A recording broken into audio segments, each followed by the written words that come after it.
Buenas noches con todos, estimados profesionales. Le damos las gracias por asistir a nuestro nuevo webinar de modelación numérica de vertimientos de aguas residuales con DEL 3D, el cual será expuesto por el ponente Emanuel Guzmán Zorrilla, especialista en el área costera, en el área de vertimientos, en el área de dispersión de contaminantes, y bueno, el cual nos va a proporcionar un poco de su experiencia que ha logrado a tener, ¿no? A lo largo de los años.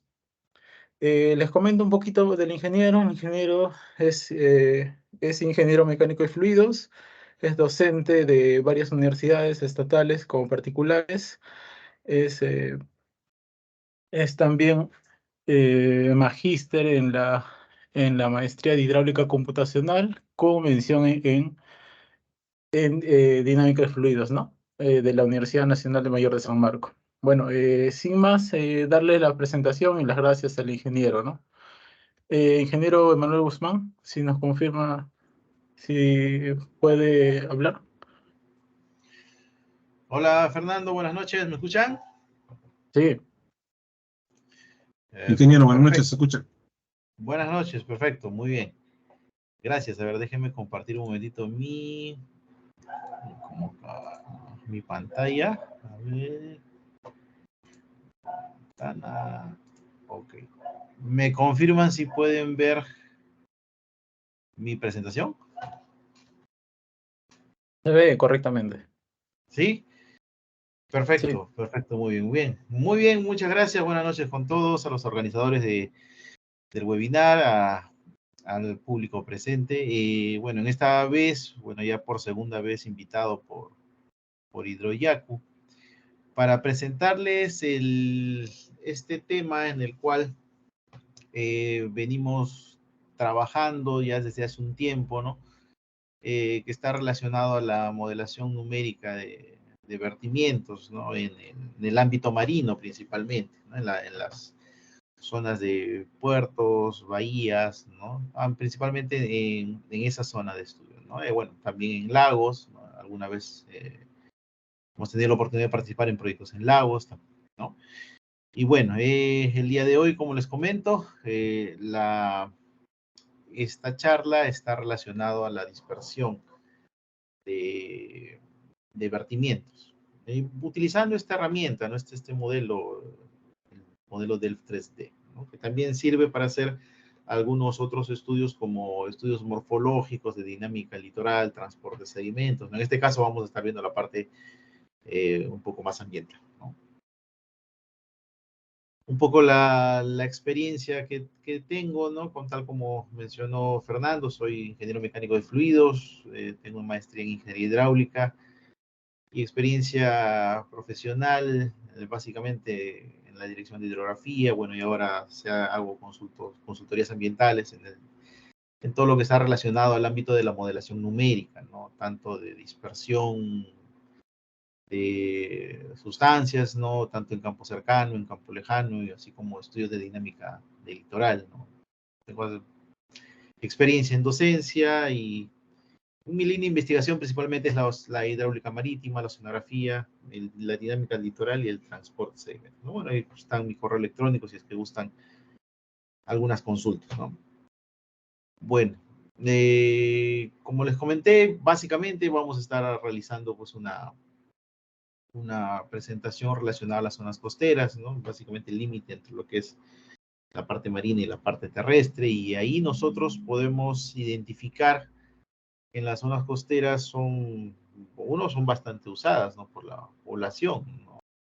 Podemos observar, ¿no? Tanto como zonas recreativas para playas o desarrollo de algún tipo de actividad deportiva náutica, ¿no? Y así como también turística y económica, ¿no? Tenemos diversas actividades que se desarrollan en las zonas costeras y por lo tanto los problemas que pueden ocurrir en esta zona afectan directamente a los usuarios, ¿no? de las playas, ¿no? ¿Ok? Por ejemplo, ¿Cuáles son los principales problemas que afectan las zonas costeras, que están pasando, ¿no? Primero, los procesos de dispersión, ¿no? Contaminación o vertimiento de material que ya puede ser natural, como los ríos, ¿no? Que también descargan sustancias que van a ser dispersadas en el mar, o de forma o causada por el hombre, ¿no? O tuberías submarinas, emisores submarinos, ¿no? Descargas residuales, de aguas residuales, ¿no? Por ejemplo, que pueden ser vertidas en el mar. Y los problemas de erosión y sedimentación que se presentan en las costas, producto de la misma naturaleza o de que el hombre ha intervenido en la dinámica natural, ¿no? Procesos de erosión, procesos de sedimentación. Por ejemplo, esta sedimentación que se observa es natural, ¿no? Producto del fenómeno del Niño costero del 2017. El río Rímac descargó mucho sedimento y generó un delta bastante importante, ¿no? Para este caso, en esta oportunidad, nosotros vamos a estar hablando de este proceso, la dispersión de las sustancias en el mar. ¿Okay? Ahora, las herramientas que se disponen, pues en este caso los modelos de simulación, ¿no? Que nos permiten evaluar en función a la dinámica de las corrientes, de cómo se está comportando el flujo, del punto de vertimiento, de las concentraciones del vertimiento y, y del caudal, nos permiten determinar hacia dónde se va a mover la pluma, ¿no? Hacia dónde se desarrolla, cuáles serían las zonas más afectadas, qué zonas no se ven afectadas, ¿no? Y determinar, por ejemplo, de acuerdo a las normativas vigentes, como los estándares de calidad ambiental, ¿no? Para el agua, ¿no? Qué tanto se superan esos valores, ¿no? Entonces, se pueden proponer escenarios reales y escenarios o sea, escenarios ya existentes y escenarios por existir, ¿no? Y qué es lo que podría ocurrir, ¿no? Y bueno, en la parte en la derecha estamos viendo la evolución morfodinámica, ¿no? De las costas producto de la acción natural. En esta ocasión nosotros vamos a estar hablando de este proceso de la dispersión de sustancias. En el webinar que tuvimos hace un par de meses habíamos hablado sobre todo lo que está relacionado a los procesos de erosión y sedimentación, ¿no?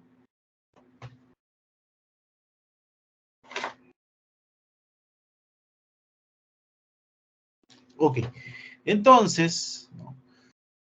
Ahora hablando ya de la dispersión, del proceso de dispersión de sustancias, básicamente lo que nosotros vamos a estudiar, tenemos que representar, creo que hay un micro prendido por ahí. Lo que tenemos que representar nosotros ahora es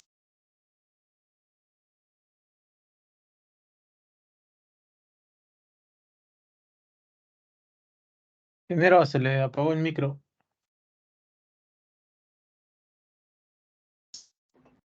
Ok, ¿ahora me escuchan?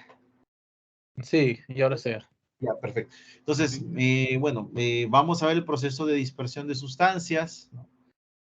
Y para esto necesitamos determinar la pluma de dispersión, ¿no? O sea, hacia dónde se va, tanto de forma horizontal como vertical. Para este caso tenemos dos tipos de modelación o dos tipos de estudios, ¿no? El primero de ellos es denominado el campo cercano, que es básicamente los primeros instantes de la dispersión producto de un emisor, ¿no? Los efectos del chorro inicial, ¿no? del jet que sale a través del difusor, ¿no?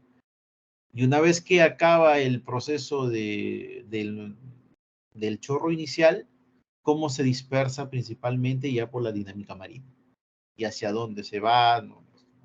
Eso cuando estamos hablando, por ejemplo, de emisores submarinos, ¿no? Cuando son procesos naturales, como por ejemplo dispersión producto del vertimiento del río, esto es solo existe campo lejano, ¿no? Campo cercano en este caso. No existe la influencia del chorro inicial y la dilución, ¿no? Por ejemplo eso. ¿No? Bueno, y los modelos de erosión que ya habíamos hablado anteriormente, ¿no? Que nos interesa principalmente los cambios en la línea de costa y las variaciones del fondo, ¿no? ¿Cuál es el esquema general de trabajo cuando se quiere estudiar dispersión de elementos, ¿no? De sustancias.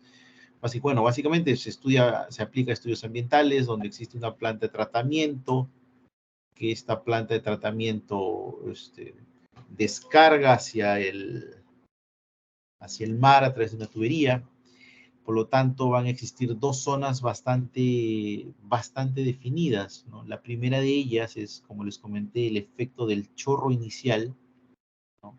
Que esto es denominado el campo cercano, y los efectos ya de la propia acción de las corrientes, ¿no? Donde el proceso de dispersión está dominado principalmente por la característica de las corrientes, ¿no? Que se llama el campo cercano, ¿no? Entonces estamos hablando campo lejano, ¿no? El campo cercano es el chorro inicial, y el campo lejano es una vez que ya dejó de tener influencia el chorro inicial, ¿ok?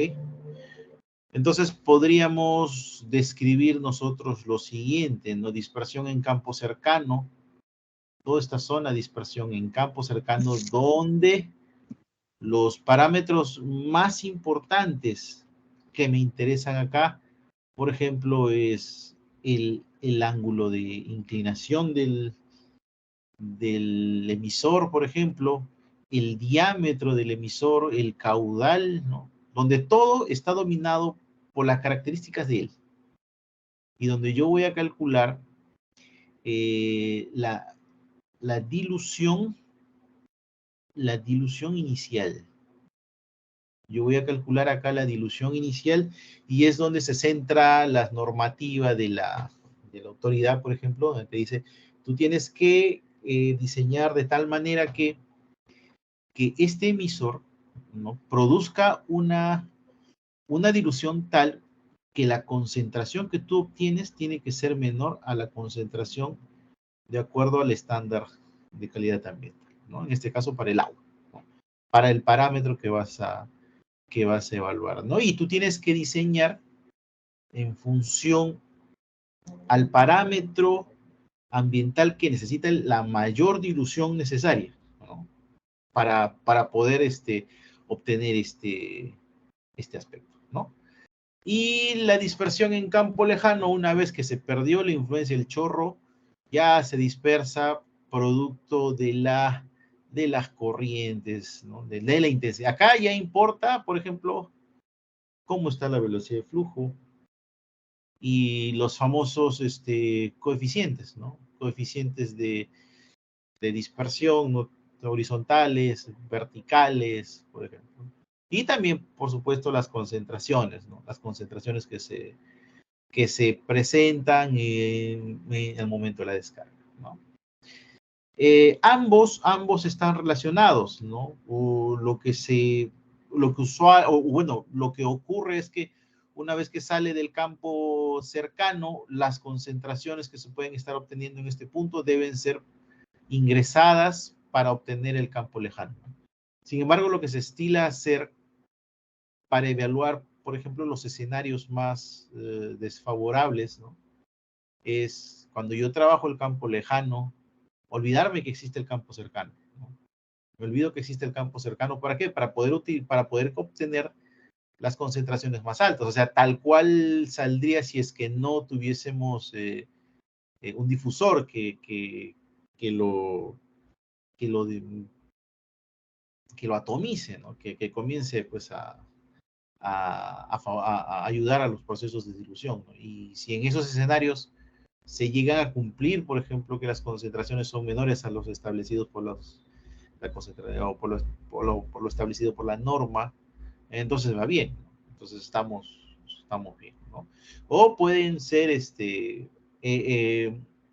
escenarios que puedan representar en el caso que el difusor no funcione, ¿no? Que colapse, que por ahí, por algo motivos, termine fallando, ¿no? Entonces, ¿qué ocurriría, no? Si en ese escenario más caótico se logran cumplir, está bien, ¿no?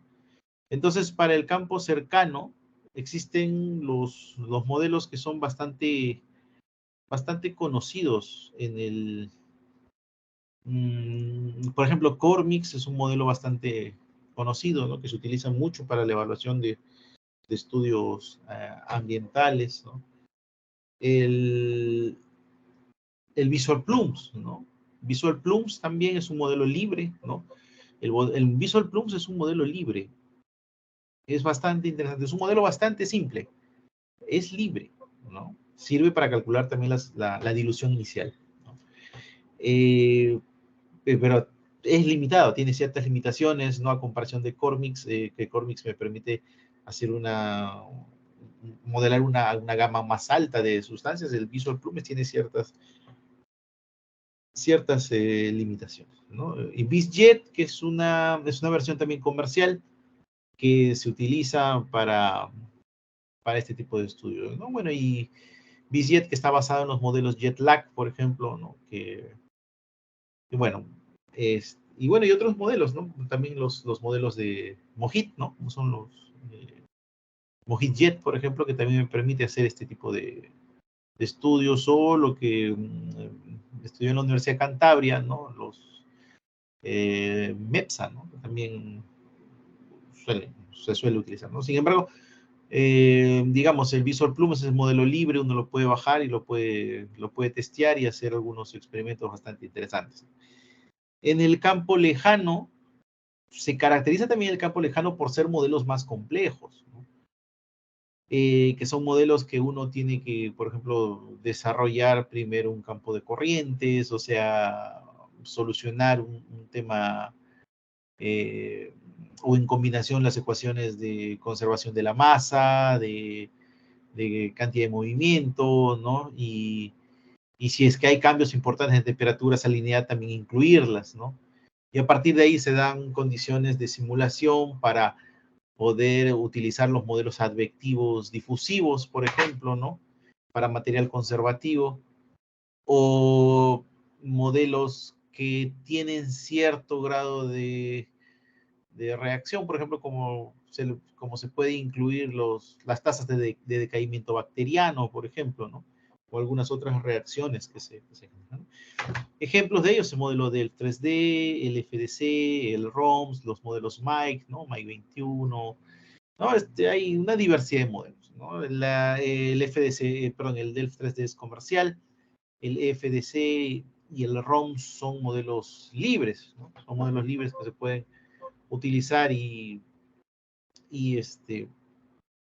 realizar los estudios y los escenarios que se necesitan, ¿no? Entonces, esto es en esquema general lo que ocurre en la dispersión, ¿no?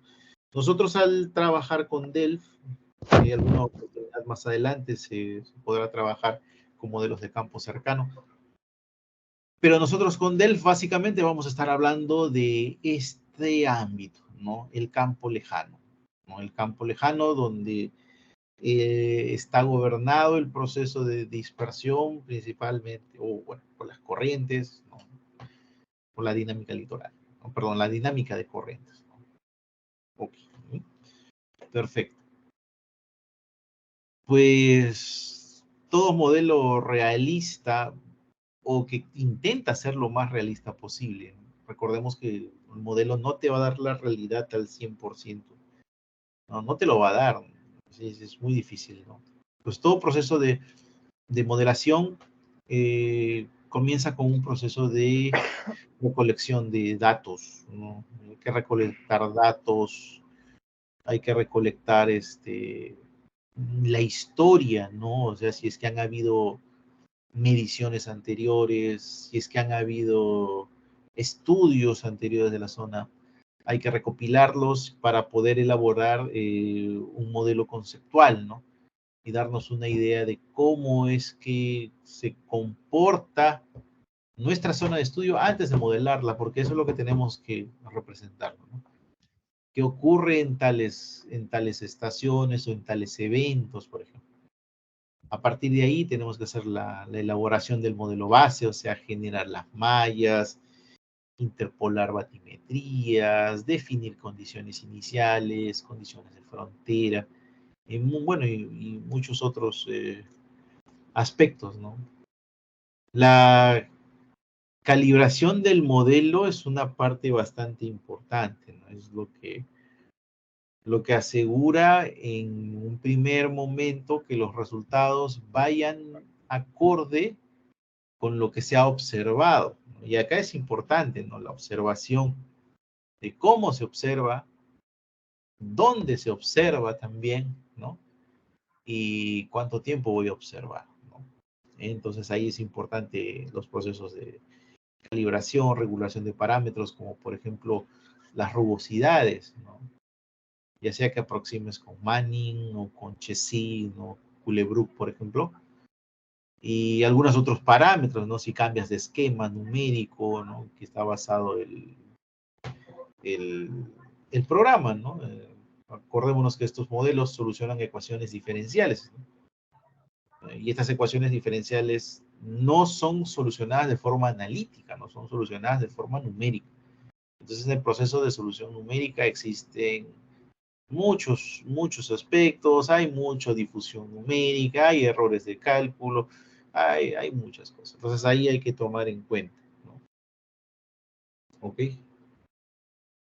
Entonces, una vez que se calibra, hay que validar los resultados, ¿no? La calibración y la validación son dos procesos que se deben asegurar para creer en los resultados del modelo.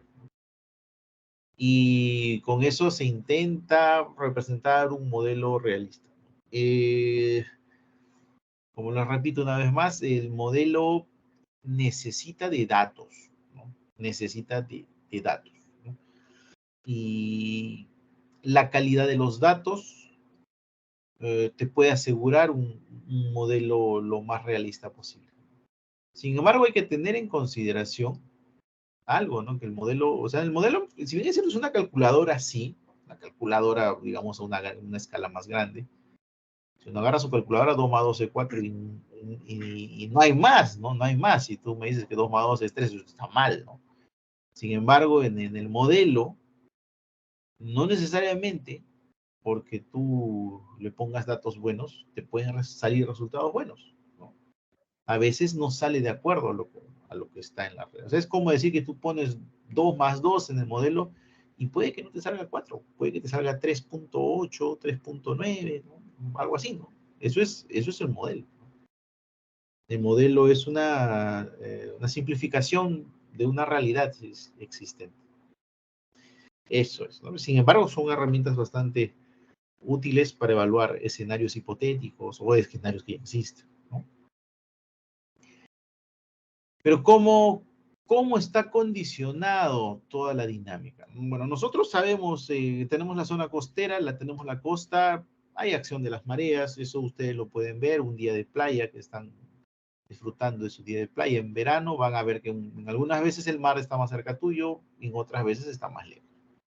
Eso es la acción de las mareas, ¿no? A grosso modo, funciona así, ¿no? Son movimientos periódicos. Y ese movimiento periódico genera corrientes, ¿no? Corrientes que están de acuerdo a las etapas de marea, ya sea ascendente o descendente, ¿no? Y que se notan más cuando los dominios de estudio, las áreas de estudio, son más encerradas, ¿no? Como por ejemplo la bahía Ferrol en Chimbote, ¿no? Por ejemplo. Entonces tenemos las mareas, ¿no? Los vientos, también están los vientos.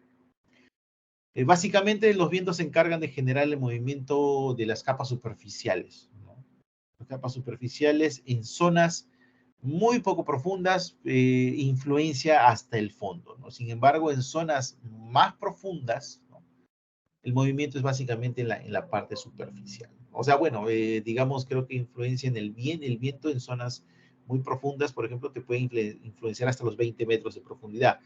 Eso a una escala, por ejemplo, regional, donde yo trabajo a 500 metros de profundidad, 200 metros, o sea, 20 metros prácticamente es el nivel superficial. Sin embargo, cuando yo trabajo en la costa, estos 20 metros son pues parte de toda la columna que se puede clasificar en superficie, subsuperficie, corrientes de fondo, ¿no?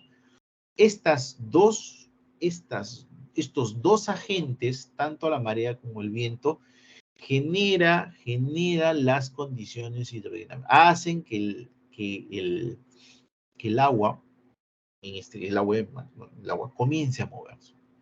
influenciado por el viento, influenciado por la marea, la hidrodinámica, ¿no?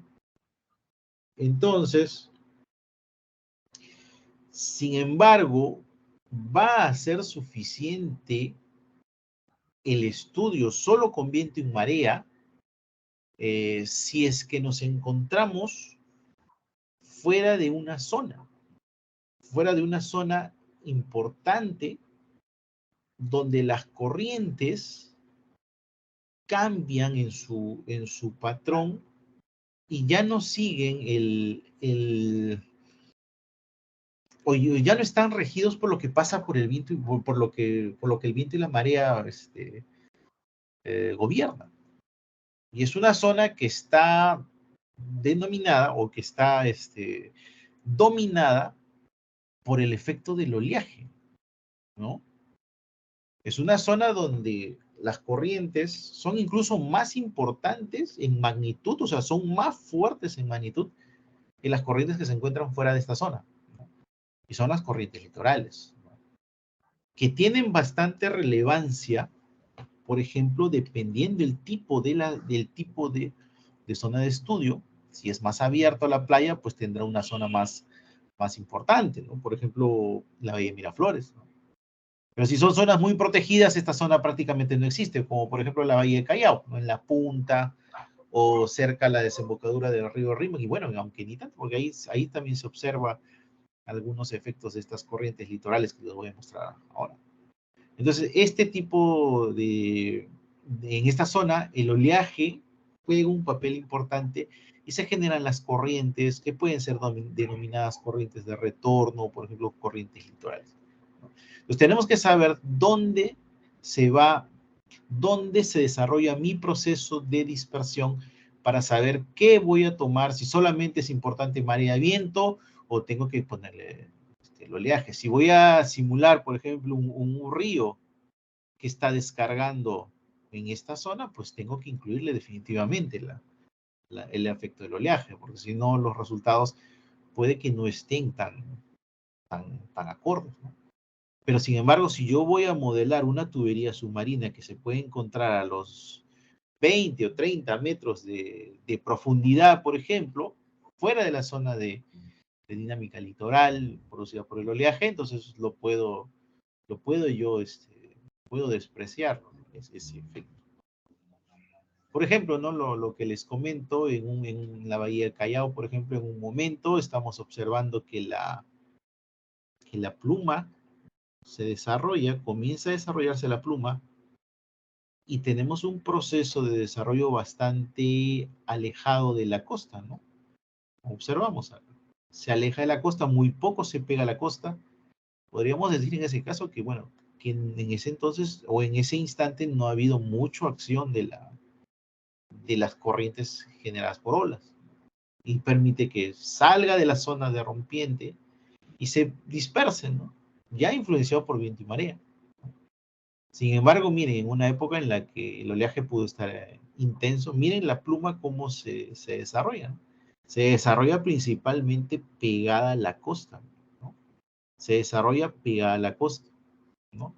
Y que bueno, luego poco a poco se va abriendo y se va y se va comenzando a desarrollar, ya influenciado por viento marea, ¿no? Va a depender de, como les digo una vez más, dónde voy a desarrollar yo mi simulación, ¿no? Si me interesa simular, por ejemplo, el proceso de dispersión de lo que ocurre en este río, en esta descarga, pues yo tengo que incluir el efecto oleaje, ¿no? Pero si lo que me está importando es por ejemplo, ¿no? Y conociendo que la Bahía de Callao tiene cierto abrigo contra la acción del oleaje, es probable que no necesite incluir olas para estudiar este proceso de dispersión, ¿no? Es eso lo que se deriva del análisis de la dinámica y de las forzantes que pueden accionar esta dinámica, ¿no?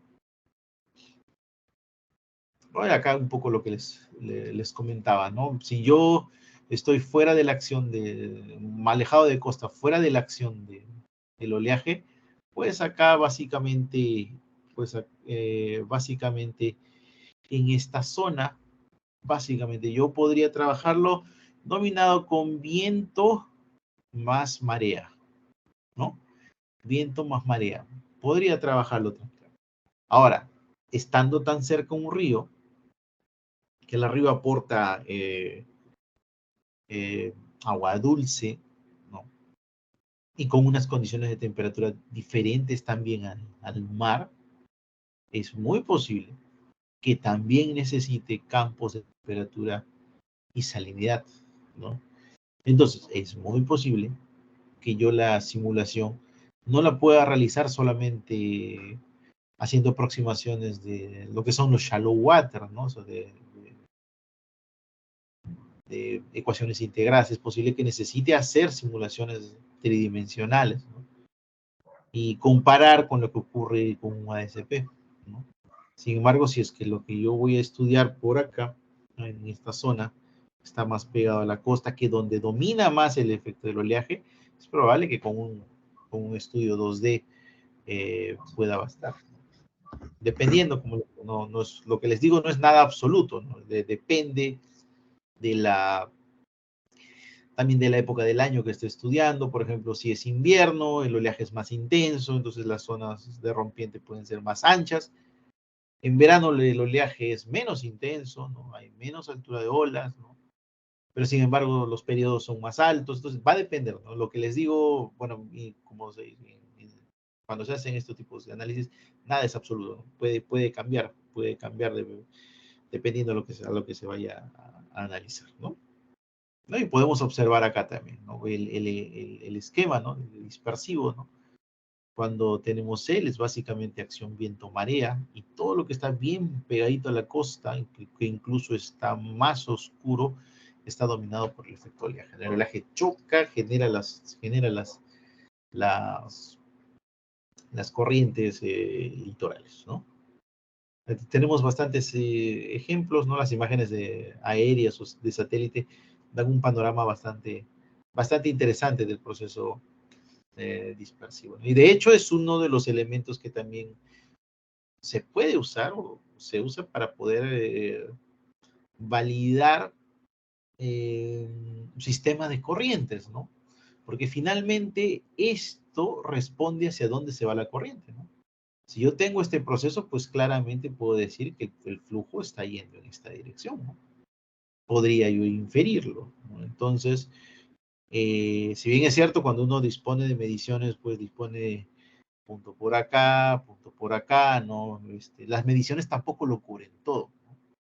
Entonces, estas plumas me pueden ayudar a mí a, también, pues decir, bueno, el modelo está dando relativamente bien la representación del proceso de dispersión, ¿no?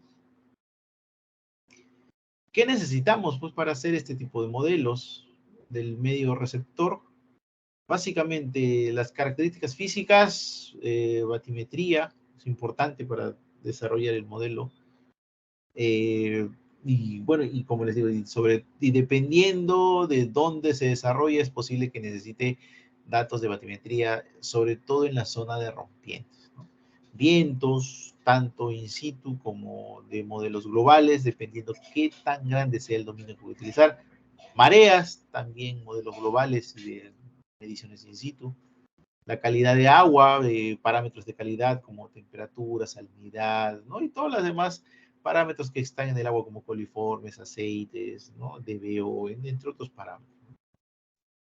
Y en el del efluente necesitamos su ubicación, dónde vamos a ubicar, ¿no? A qué distancia de costa, cuáles son los caudales, mínimos, máximos, ¿no? Promedios, o si que tenemos una serie de tiempo de caudales, aunque eso es verdaderamente a veces es muy difícil obtenerlo, y la concentración de la sustancia, ¿no? De la temperatura, o sea, de la concentración de lo que hemos medido.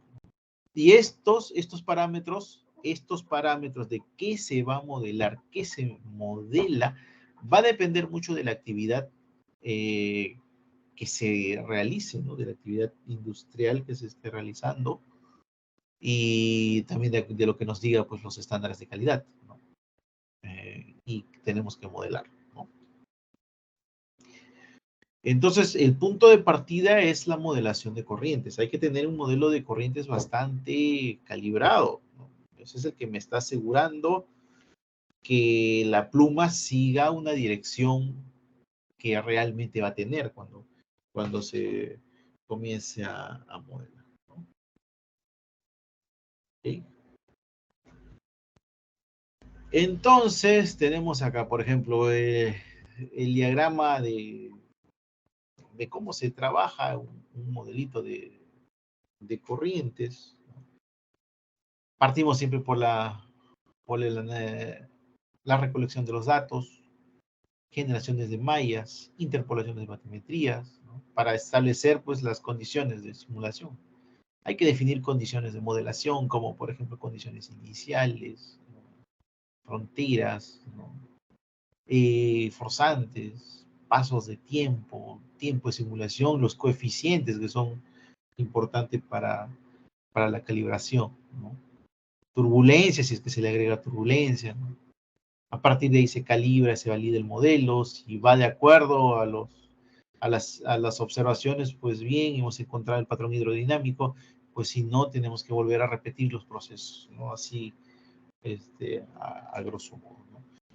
Dicho sea de paso, la simulación de corrientes debe ser uno de los temas bastante complejos que pueden existir en este campo de la simulación en la parte marina, digamos. Las olas van bien, son muy, digamos, no es que sea fácil, pero sino que son muy rápido de calibrar, ya, bueno, el factor oleaje o el tema oleaje es bastante interesante estudiarlo, ¿no? Uno lo calibra relativamente rápido. Las corrientes es un detalle, ¿no? Porque eh, las corrientes son pues más, bueno, por el simple hecho de esto, ¿no? A pesar que la corriente y la ola tienen el mismo agente generador, no cualquier viento genera corrientes, ¿no? Perdón, no cualquier viento genera olas. Por eso que cuando uno estudia las olas, la ecuación que resuelven los modelos de olas es la ecuación de conservación de energía, porque no cualquier no cualquier viento genera olas, ¿no? Entonces tiene que haber una condición para que se generen olas, ¿no? Pero sí cualquier viento genera corrientes, entonces es más cambiante, ¿no? Es mucho más cambiante. No vamos a observar que las olas generan remolinos, las corrientes sí generan remolinos, ¿no? Se pueden generar remolinos. Las corrientes puede ser un proceso tridimensional, ¿no? Que puede estar dominado tanto por viento, marea y además, si es que hay descargas importantes de ríos, incluso hasta por intercambios de masa, ¿no? Circulaciones estuarinas, por ejemplo, ¿no? Cuando se intercambian masas de agua saladas con dulce. Digamos, la modelación de las corrientes es uno de los parámetros, o es una de las actividades un poco más, o bueno, un poco complicadas de poder hacer la calibración con los datos, ¿no? Cuando uno modela las corrientes o los modelos de corrientes, me dan básicamente de resultado lo siguiente: nivel del mar, ¿no? Que nivel del mar es un parámetro que se calibra también bastante rápido, ¿no? Y las componentes de velocidad, ¿no? Me da, por ejemplo, el nivel del mar y las componentes de velocidad. Y estas me da en toda la columna de agua. Estas tres variables lo obtengo en la columna de agua, o si es que lo trabajo de forma integrada, pues tengo las velocidades integradas en la vertical, ¿no? tengo las velocidades integradas, que para cualquier parámetro de velocidad integrada, ¿no? Tenemos de esta forma, ¿no? Su cálculo de su cantidad integrada en la vertical. Dependiendo del tipo de proceso, dependiendo del tipo de modelación que nosotros vamos a realizar, es posible también que obtengamos temperatura, salinidad, ¿no? Estos dos campos están más asociados a los estudios tridimensionales, ¿no? Si es que no hay un ingreso importante de agua dulce, podría ignorarlos y trabajar netamente con corrientes integradas, ¿no? Ahora, dependiendo también el estudio, si yo requiero hacer 3D, a pesar que pueda haber una perfecta aproximación con integrada, pues tengo que hacerlo en tridimensional dependiendo, ¿no? ¿Okay? Pero digamos, es uno de los aspectos un poco más complicados de calibrar, ¿no? Los modelos de corrientes, ¿no? Siempre definimos las áreas de modelación y una vez más, ¿no? Por más que mi área de modelación corresponda a un área pequeña, yo tengo que definir mallas de cálculo más grandes, ¿no? Por ejemplo, mi área de estudio puede ser donde me interesa a mí el proceso dispersivo, pero yo tengo que generar dominios más grandes, ¿no? ¿Por qué? Porque estos modelos están afectados mucho por las condiciones de frontera. Entonces, bueno, lo que se estila hacer cuando vamos a hacer los dominios más grandes para que podamos tener que en nuestra zona de estudio sí se represente bien los parámetros a estudiar, ¿ok? ¿Dónde obtenemos datos? A ver, siempre lo mejor son datos medidos in situ, pero sin embargo, como muchas veces vamos a tener que utilizar incluso la configuración batimétrica de aguas profundas, necesitamos complementar los datos medidos en campo con datos globales, como por ejemplo YEPCO, ETOPO, por ejemplo, y complementarlos y trabajar en conjunto con los datos medidos en campo. Por ejemplo, acá tenemos la representación del fondo de YEPCO. Por ejemplo, para la zona de la Bahía de Paracas. No va mal, por ejemplo, a los 1000 metros, a los 500 metros, 200 metros, a los 100 metros, pero a partir de los, digamos, 50 metros para adentro, en esta zona ya no podemos confiar tanto en YEPCO o ETOPO también. ¿Qué tenemos que hacer? Acá tenemos que complementar con las mediciones in situ, ¿no? Eso tenemos que hacer. Primero, eso. ¿Ok?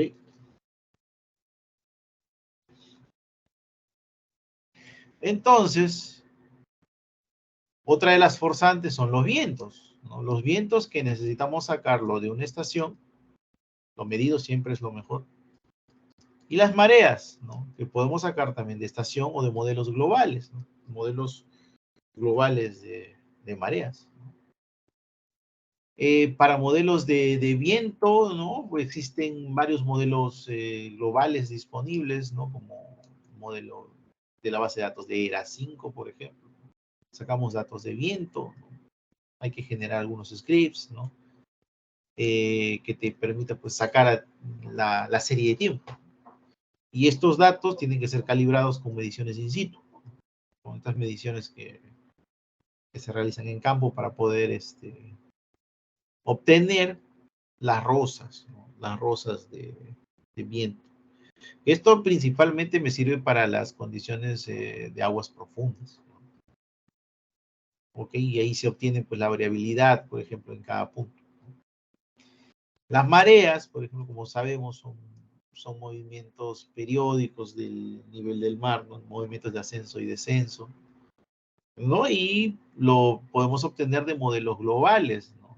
Modelos globales donde yo igual, ¿no? Puedo extraer los datos de los componentes armónicos, ¿no? Genero mis programas y puedo obtener pues los componentes en cualquier punto, ¿no? Es importante, ¿no? Siempre va acompañado la labor de modelación con procesos de programación, ¿no? en el lenguaje de programación que gusten, en R, Python, MATLAB, Octave, ¿no? En el lenguaje que gusten, en Fortran incluso, ¿no? Entonces ahí está, ¿no?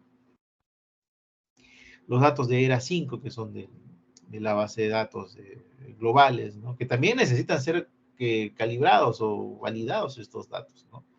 Hay que calibrarlos con alguna estación o con un dato de satélite, por ejemplo, ¿no?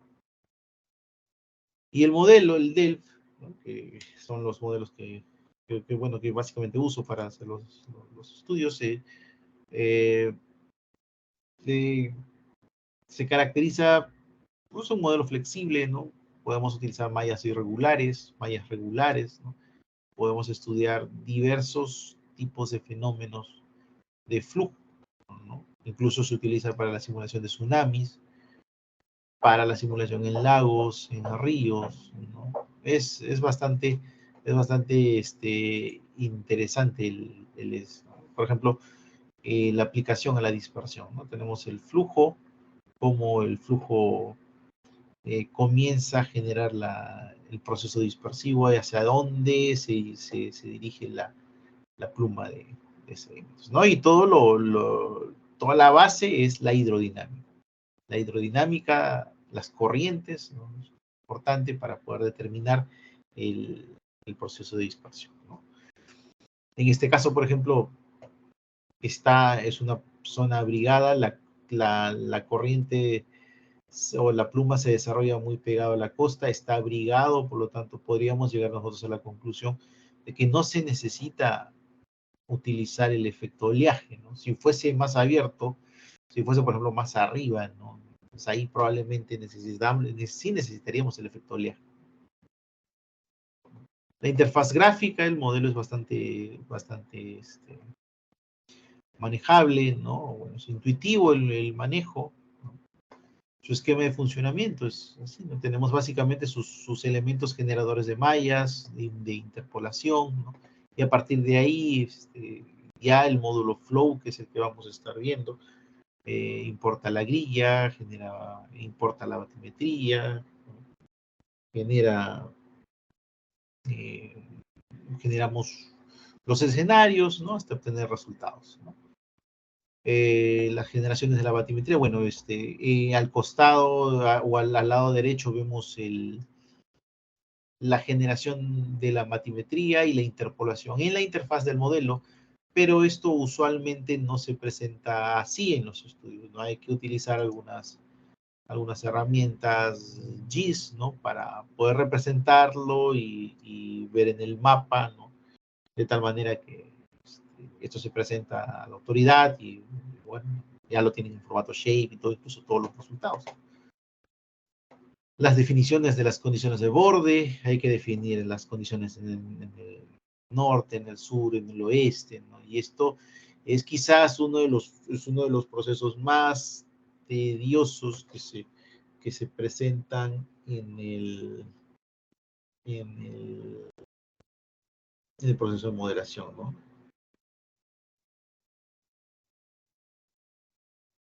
Ok.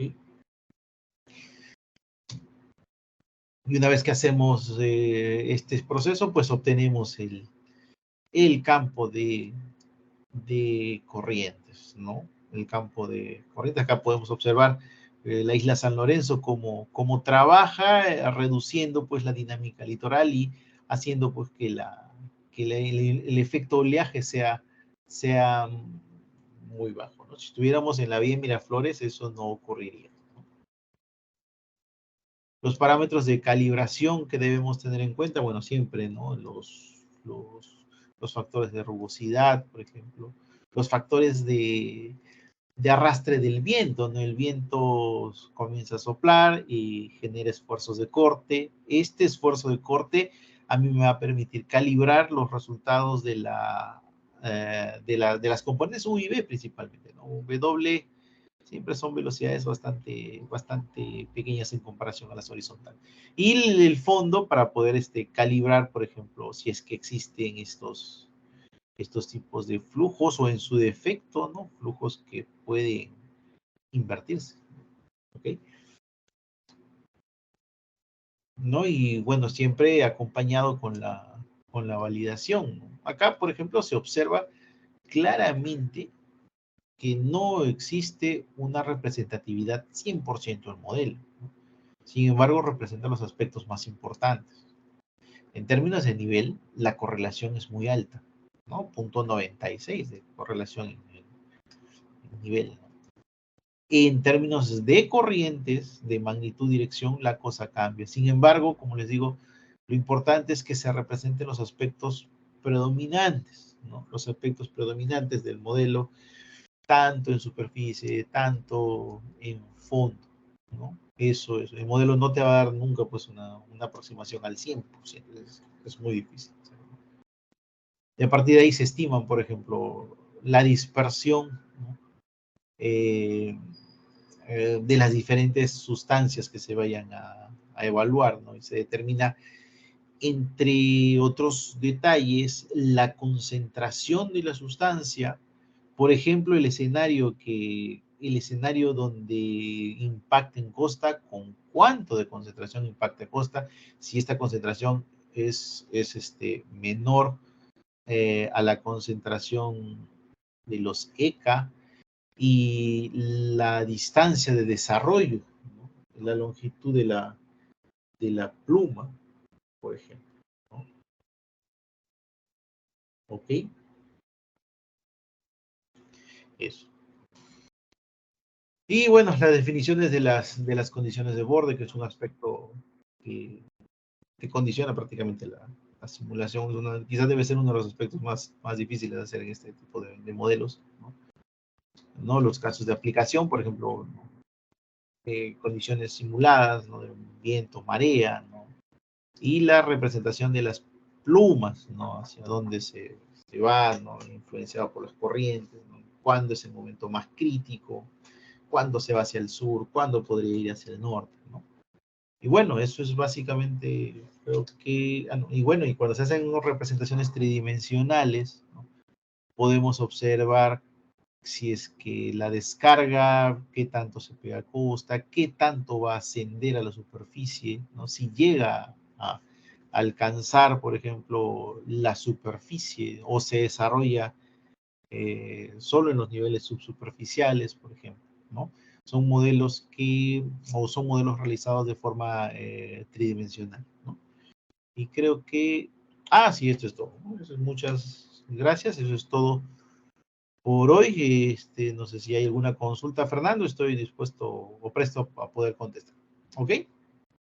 Sí, ingeniero, acá hay algunas consultas. Vamos a leer primero el chat y último vamos a que los participantes puedan hacer las preguntas, ¿no? Alzando su micro. Bueno, la primera pregunta es de Fernando, Tony. ¿estás ahí?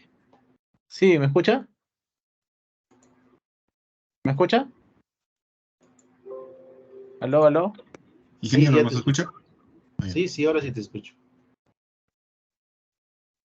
Ya. Inge, ¿me escucha? Sí te escucho. Eso es todo, Fernando, pero ya terminó la exposición. Sí, sí, ¿me escucha ahora sí? Le estaba comentando. ¿Me confirma si me escucha? Sí te escucho, te escucho. Ah, ya. Ya, excelente. Le estaba comentando que vamos a proceder primero con las consultas del chat y luego a las personas o los participantes que puedan alzar su micro para realizar las consultas, ¿no? La primera consulta es de Tony Antonio Oropesa. Dice, ingeniero, buenas noches. Con respecto a la normativa que regula los estándares mínimos, ¿puede indicarnos cuáles son las normativas nacionales e internacionales, por favor? Eh, Ya, de las nacionales están los estándares, dependiendo.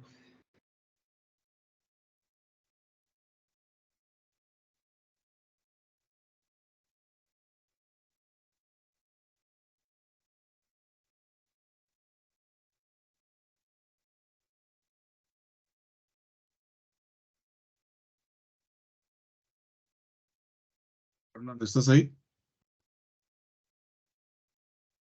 sí, acá estoy. Parece que ha habido un problema con el ingeniero. Creo que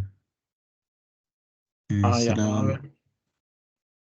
Vamos a esperarle un momento, estimados, a ver si se puede volver a conectar para volver a realizar las consultas. Por favor, aún no se retiren porque al final de la exposición y las preguntas, se va a realizar un sorteo de unas semibecas.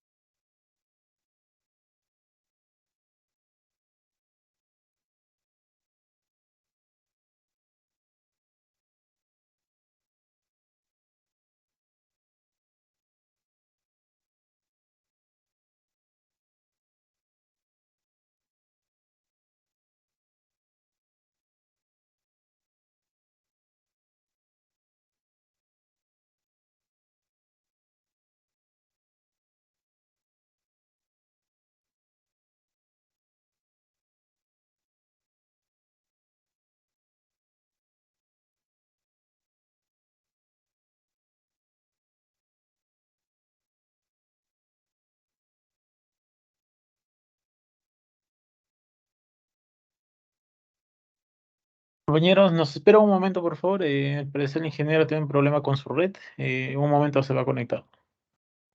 Gracias. De acuerdo, no hay problema.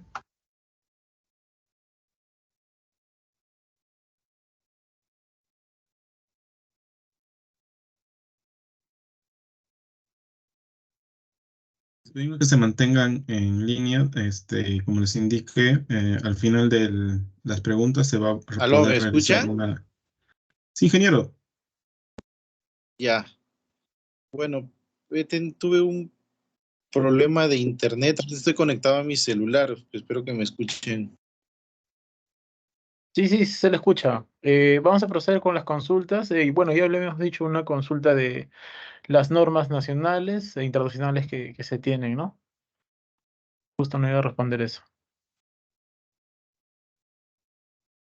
Te ha apagado su micrófono, ingeniero. Ok.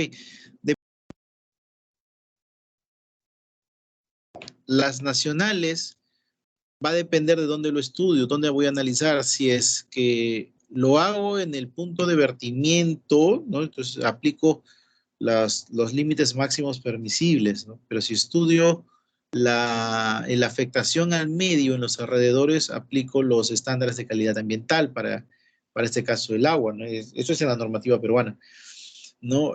Lo que se utiliza por lo general, casi siempre, es la normativa peruana, salvo que alguna de las sustancias, alguno de los elementos, no esté estipulado en la normativa peruana. Por ejemplo, en el caso de la salinidad, por ejemplo, o en el caso de desaladoras, ¿no? Donde hay un incremento de la salinidad, si vemos los estándares, no hay cuáles son las concentraciones permitidas de salinidad.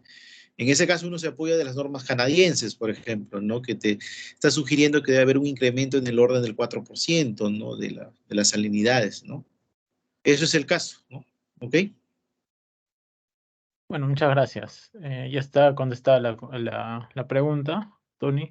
La siguiente consulta es de John Hessel. Buenas noches, ingeniero. ¿Es viable para una modelación a nivel presupuesto de estudios sin datos de campo?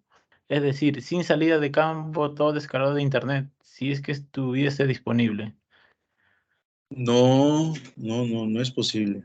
O sea, si tú quieres hacer a nivel académico, bueno, para que practiques, sí está bien, pero para una consultoría, no, no, no, definitivamente hay que ir a medir.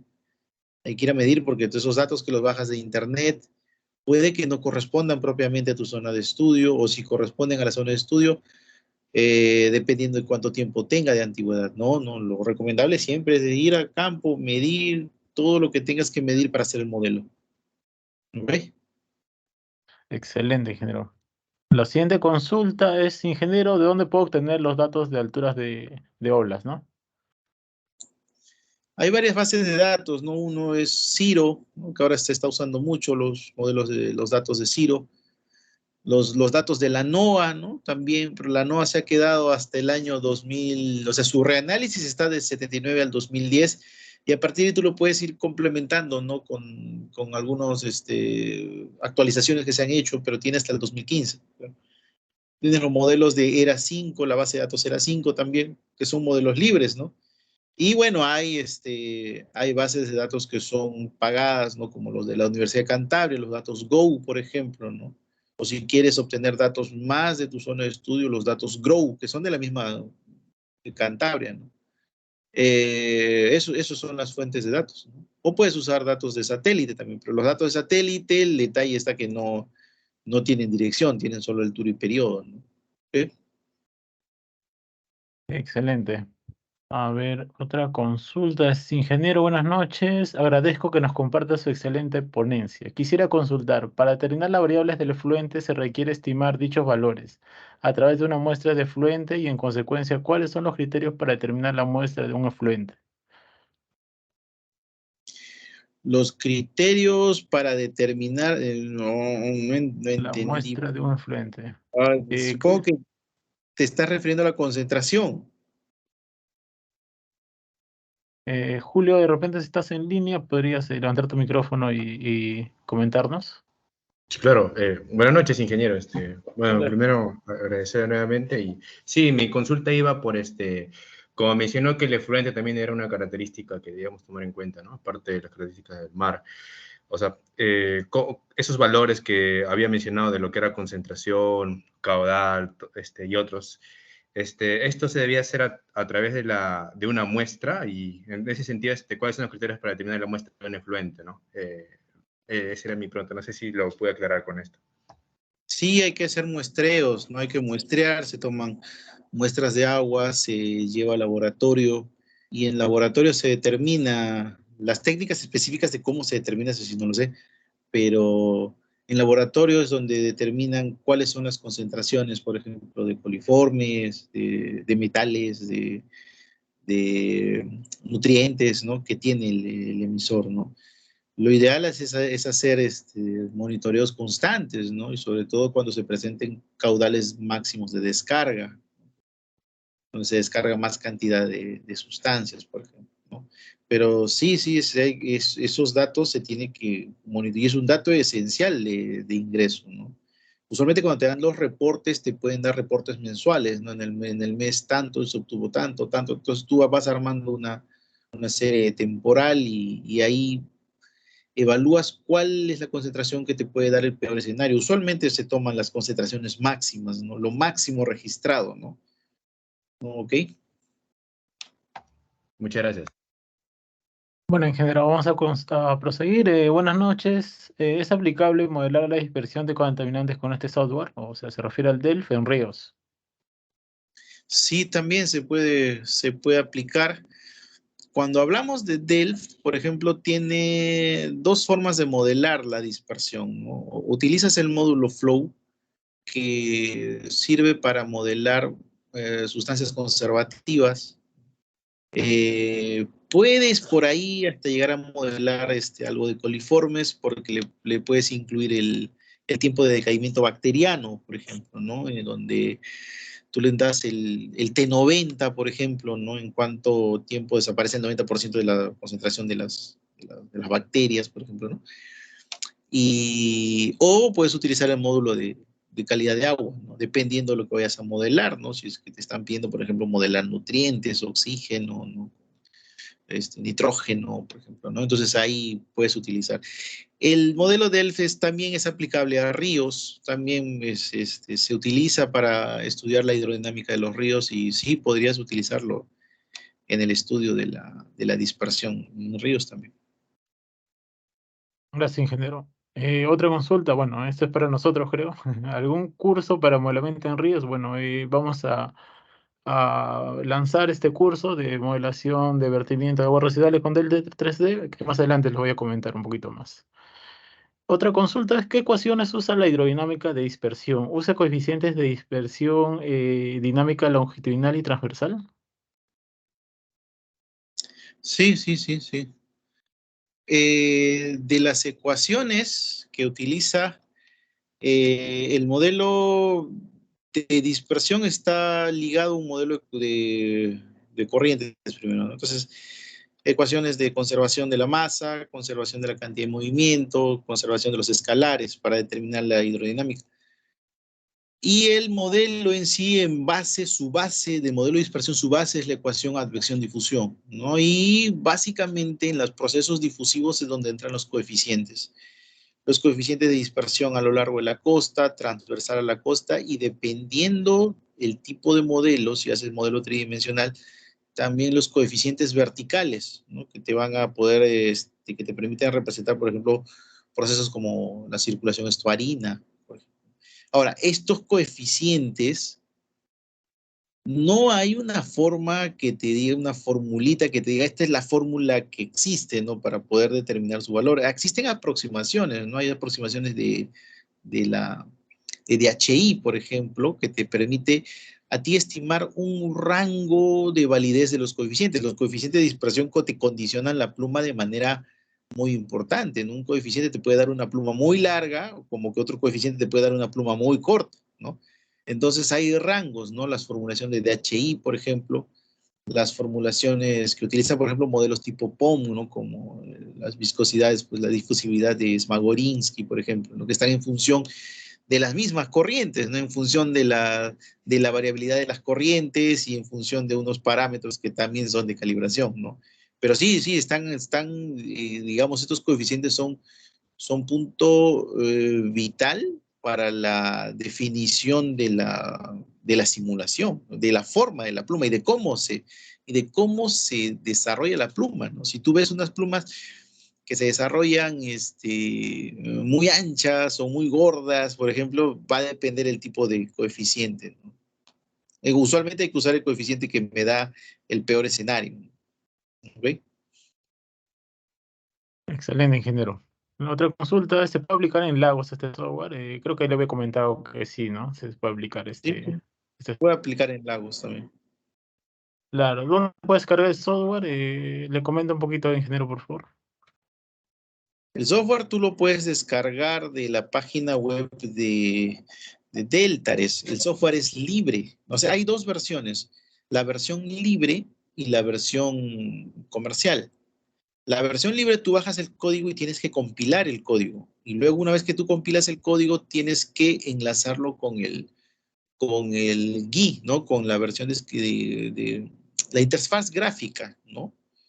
Eso tienes que hacer, pero en la versión comercial ya te viene todo compilado. Es como para decir tú hacer next, next, next, next y te sale ya instalado todo, ¿no? Pero la versión libre tú la bajas, te pides una serie de requisitos, tener compiladores Fortran, tener por ahí compiladores tener Visual Studio, por ahí tener uno que otro requisito más que no me acuerdo, y tú compilas, y una vez que compilas, luego tienes que estar asociándolo a la interfaz gráfica para obtener la versión comercial. Si no, vas a tener que trabajarlo vía comando, ¿no? Vía comando, ya sea por DOS o incluso por Linux, ¿no? Y bueno, los resultados al final son los mismos, ¿no? Es por la forma, la practicidad, ¿no? Porque la comercial viene ya listo para que tú trabajes, ¿no? Ahora, si te gusta la programación, bájalo, ¿no? Y lo compilas,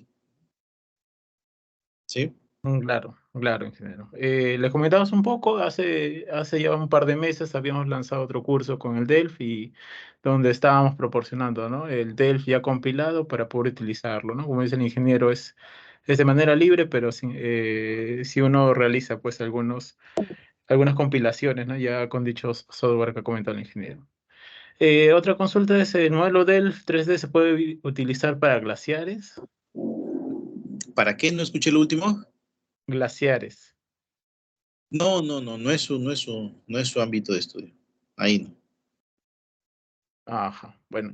De repente hay alguna consulta más, una consulta más para que pueda ser el ingeniero directamente, puede levantar su micrófono para poder conversar.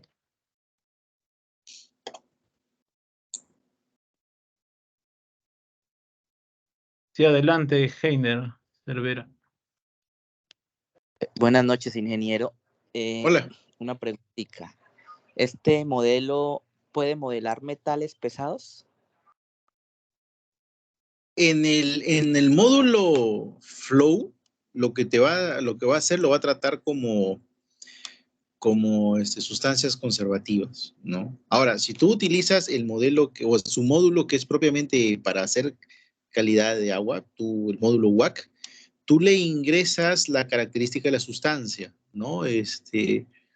Por ejemplo, el tipo de sustancia, algunos parámetros propios de la sustancia, ¿no? Si tú, por ejemplo, lo modelas en flow, tú le pones como una sustancia conservativa, lo único que va a hacer es va a transportarse como, por ejemplo, una arena disuelta, ¿no? Algún sólido disuelto, por ejemplo, ¿no? Pero si quieres algo particular, característico de la sustancia, tienes que utilizar el módulo de calidad de agua, el módulo WAC. ¿Ok? Ingeniero, qué pena, otra preguntita. Digamos, este modelo permite modelar DBO, oxígeno disuelto, y digamos en el curso que ofrecen ustedes, nosotros vamos a revisar todo el cálculo de las constantes, digamos las constantes de aireación, las constantes de degradación de la materia orgánica, las constantes para cálculo, por ejemplo, de nitratos, de nitritos. Este modelo aplicaría, digamos, también para corrientes superficiales que tienen un ancho pequeño, o debe ser, digamos, corrientes con un ancho amplio que tengan vectores de velocidad diferentes. O sea, este modelo, ¿cuál es el escenario perfecto? Un río pequeño, digamos, con un ancho corto, Right. ¿aplicaría este modelo para modelar cualquier parámetro de calidad del agua? Cuando te refieres a parámetro corto, no, que no te entendí. Por ejemplo, un río, ¿de qué ancho Sí, más o menos? más o menos unos 12 metros para modelar, por ejemplo, oxígeno disuelto, después de la descarga del vertimiento, modelar oxígeno disuelto, DBO, nitritos, nitratos, ortofosfatos, inclusive algas. Ya, Este modelo nos sirve. a esa escala de, a ver, a 12 metros de ancho, es muy probable que tus grillas sean muy pequeñitas. No me animaría a decirte que se puede aplicar. No, yo nunca lo he Okay. hecho. No he visto tampoco en la literatura o en los artículos que apliquen, por ejemplo, el modelo a casos tan pequeños. O sea, si me dices 12 metros de ancho para tener una representación, por ejemplo, en el eje transversal de unos, por ejemplo, 100 puntos, estamos hablando de cuánto, 10 centímetros de grilla, ahí está entrando a una escala donde probablemente modelos que necesites ya sean modelos más acercados a lo que es el CFD, ¿no? Donde, no sé, no te digo, no he aplicado, no he visto en la literatura que se utilice para modelar esos ríos tan, o ese ancho tan corto, no es probable que, no. ¿Aló? Sí, señor. Listo, ingeniero. No, pues me quedó claro. Lo que pasa es que yo estoy en Colombia, ¿sí? Soy colombiano, y pues acá se utiliza mucho el QL 2K, el Sí, claro, software de claro. Safra, para hacer Exacto. modelación, digamos, en corriente superficial, ¿sí? Ajá. Pero, digamos, sí he escuchado bastante que ahorita se está utilizando el DELF para modelación tridimensional Ajá. y digamos, ese tipo de estudios. Pues la pregunta era si se podría aplicar, digamos, aquí digamos, en Colombia hay ríos grandes como el río Magdalena, pero pues, digamos, mi alcance no llega hasta allá, pero sí estaba interesado como en de pronto aplicar ese software ya para modelar ríos más o menos de ese ancho promedio, de 20 metros de ancho, 12 No es metros de ancho, probable. y de quebradas más pequeñas. Es probable que no, mira, o sea, las resoluciones mínimas a la que llega Delphi, o sea, sus mallas, te digo, 5 metros por 5 metros, o ponle 2 metros o 1 metro por 1 metro, ¿no? Te digo, si tú tienes un río de 20 para lograr una representación en la transversal, ponle a 50 puntos de grilla en la transversal, tendrías que correr a 40 centímetros. No, yo creo que ya sale del alcance del modelo. Para el río Magdalena, que sí es ancho, bastante ancho, yo creo que ahí sí funcionaría bien el modelo. Bueno, ingeniero, muchísimas gracias por la explicación. Okay, muchas gracias. Gracias, Heiner. Hay una última consulta para terminar con esta ronda de consultas, por favor. Puedes hablar, John. Ingeniero, buenas noches. Quería consultar si para lo que viene a ser la turbidez, el curso que se propone tiene alcance, ¿no? Quisiera ver, digamos, la turbidez para el desmantelamiento de un espigón. La turbidez para, ya, lo que pasa, a ver, eso, a ver, tú desmantelas un espigón, pero tienes que saber, pues, ya tú te entiendo la idea. Tienes que, pues, lo primero que tendría que saber es cuánto de concentración de material te va a dejar ese desmantelamiento de espigón. No estoy hablando, pues, de material, pues, tipo arena, no sé, pues, no sé qué estará hecho, pero eh, como turbidez, como variable turbidez, no estoy seguro, pero creo que no lo tiene. No lo tiene. No tiene el modelo de esa variable. Tiene, o sea, en su módulo de calidad de agua tiene pues, las variables nitritos, nitratos, los fosfatos, coliformes, metales pesados, oxígeno, por ejemplo. DBO tiene su. No estoy seguro si tiene el parámetro de turbidez. ¿Ya? Eso sí, no estoy seguro. ¿Ya? Sí, ingeniero. Gracias, ingeniero. Muchas gracias, ¿Aló? John. Sí, muchas gracias, ingeniero. Gracias por sus respuestas a los asistentes. Vamos a darle pase a Franz para que pueda presentar el sorteo de las semibecas y bueno, agradecerle otra vez, ¿no? Por su experiencia y y sus respuestas tan interesantes que ha dado, ¿no? Ok, Fernando, muchas gracias a todos y ya nos estamos viendo en una próxima oportunidad. Gracias. Gracias, ingeniero. Eh, Gracias, ingeniero. buenas, sí, ¿qué tal? Buenas noches con todos. Mi nombre es Fernando Guzmán.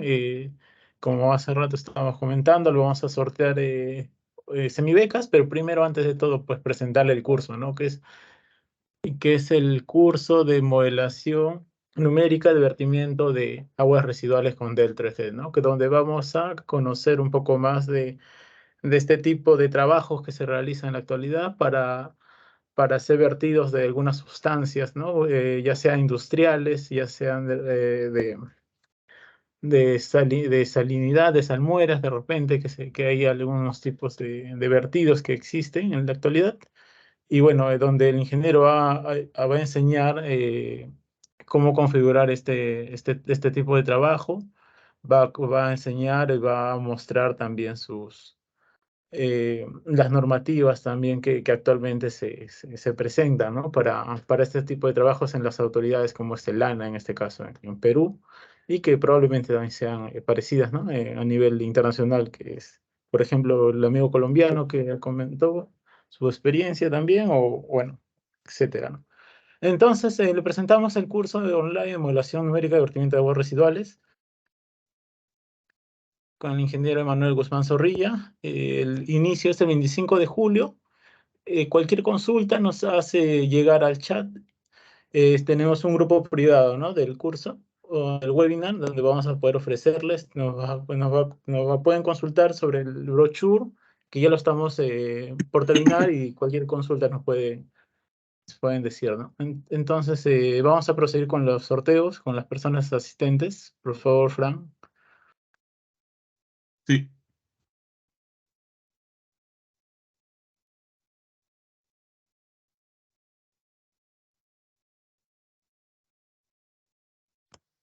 Bueno, comenzamos con el sorteo. Fran, puedes descargar las personas asistentes al webinar. Vamos a dar un sorteo de las tres semibecas. Eh, en esta semana vamos a tener una promoción súper especial, ¿no? El cual va a tener un descuento de 50% del precio normal. Entonces, las personas que van a ser creadores de esta semibeca van a pagar la mitad de la mitad, ¿no? Pero el 25% solamente del precio total del curso. Entonces, Fran comienza a proceder con el llenado de la lista de los asistentes y dar los tres felices ganadores, ¿no? De las semibecas. ¿Cuántos ganadores conforman? Hay que poner unas 6 y las 3 primeras, ¿no? Que estén presentes y que digan presente, ¿no? Ujú.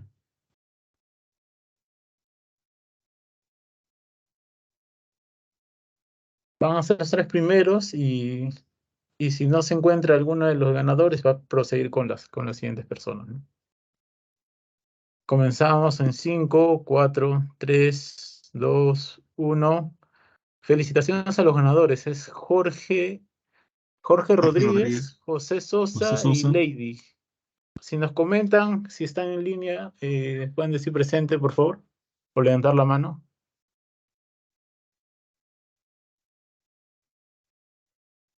Iván Pacheco, dice usted. Iván Pacheco. Primero Iván con las 3 sí. personas, si no, bueno, Iván Pacheco ya está también. O Marco, Honorio Sí. Cosco Pacheco. José Ahí está Sosas. José Sosa y falta uno más. Los 3 primeros que alzan la mano. Marco también. Marco. Ok. Bueno, felicitaciones a todos ustedes. Ustedes ya son agregados a las semibecas, donde van a poder acceder, ¿no?, a esta super promoción que tenemos. Cualquier consulta nos hace saber. Tenemos un grupo, ya mandé en el chat también un enlace para que puedan unirse a los que no están. Entonces, bueno, agradecerles a todos por su asistencia, por su interés sobre este webinar y bueno, ya nos estamos despidiendo. Ya nos veremos en una próxima oportunidad. Ahora a los ganadores de las semibecas, comunicarse a uno de los administradores del grupo para poder hacerles acreedores y la semibeca. Muchas gracias. Gracias, hasta luego. Muchas gracias a todos.